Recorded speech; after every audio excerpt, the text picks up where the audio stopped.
is to ask that the people say no to chemo and say no to radiation, and know that there are lots of other methods and treatments to treat cancer successfully, and that they have a choice to live, or at least to die with dignity, and not be financially crippled.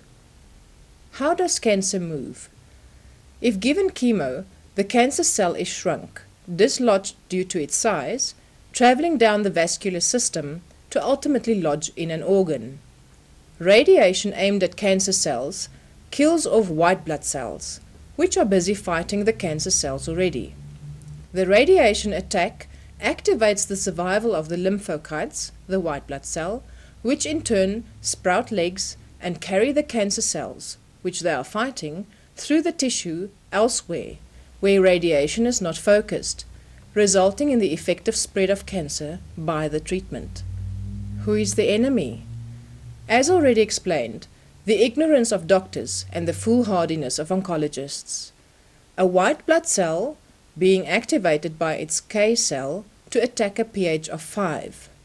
The combination of sodium benzoate and vitamin C, also known as ascorbic acid, which makes benzene, that changes the body's pH to 5.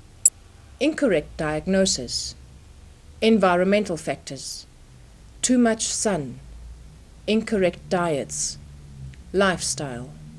Mammograms. Our current estimate is that about 75% of the current annual incidence of breast cancer is being caused by earlier ionizing radiation, primarily from medical sources. Mammograms do far more harm than good. The ionizing radiation mutates cells, and the mechanical pressure can spread cancer cells that are already malignant. Your current ideas of preventative medicine, therefore, generate the very kind of fear that causes disease. They all undermine the individual's sense of bodily security and increase stress, while offering the body a specific, detailed disease plan. Cancer care is organized around a medical monopoly that ensures a continuous flow of money to the pharmaceutical companies, medical technology firms, research institutes, and government agencies. X-rays cause cancer. Chemo and radiation. By shrinking tumors, chemotherapy encourages stronger cancer cells to grow and multiply and become chemo-resistant. Then there are the new cancers caused by chemotherapy, or secondary cancers. For many cancers, chemotherapy just does not improve your survival rate. Some of these are colorectal, gastric, pancreatic, bladder, breast, ovarian, cervical, and corpus uteri, head, and neck. Knowing this, oncologists still recommend a regimen of chemotherapy. Did you know that to date, not a single non-toxic cancer drug has been approved? Fungi causes cancer. Viruses.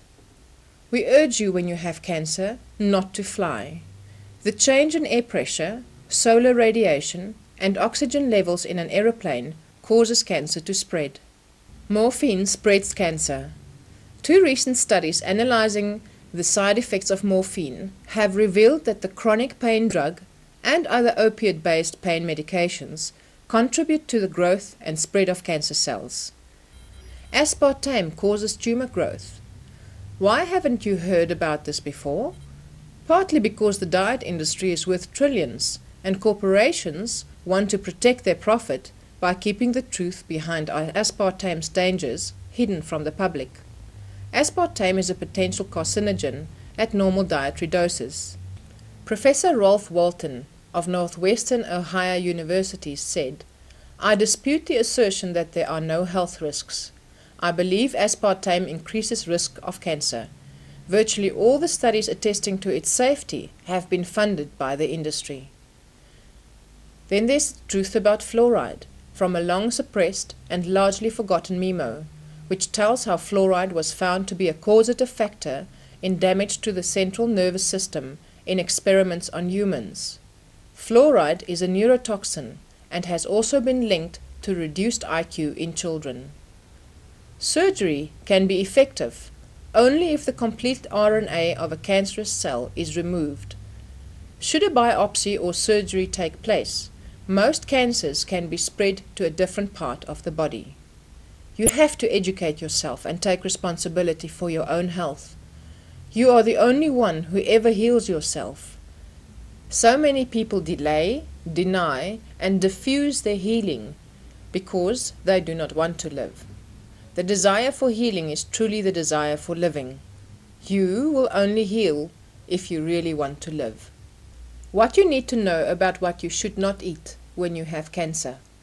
Cancer cells feed on sugar, mucus, and acid environment found in a meat-based diet.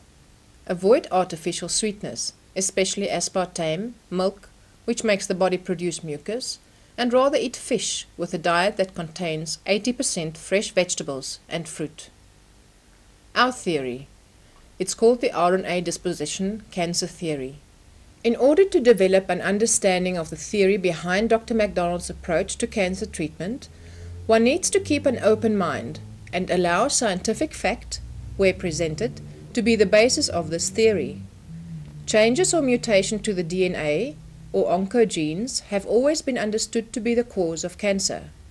However, Dr. MacDonald postulates that any and all damage to cells is a critical determining factor in the cause of cancer, and that factors outside the nucleus are responsible for determining the character of the cell.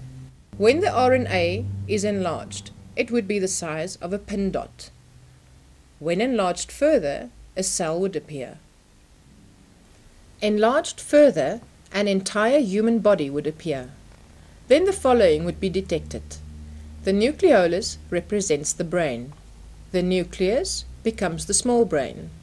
The telomerase becomes the pituitary gland. The p53 represents the pineal gland.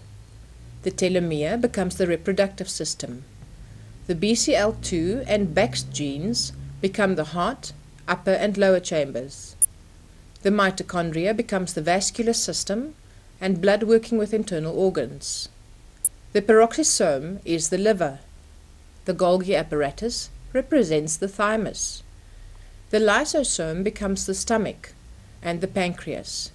The cilia is the skin and the lungs. The microtubules become the intestines. The centriole becomes the kidneys. The cytoskeleton is the skeletal bone structure. The endoplasmic reticulum will be the muscles.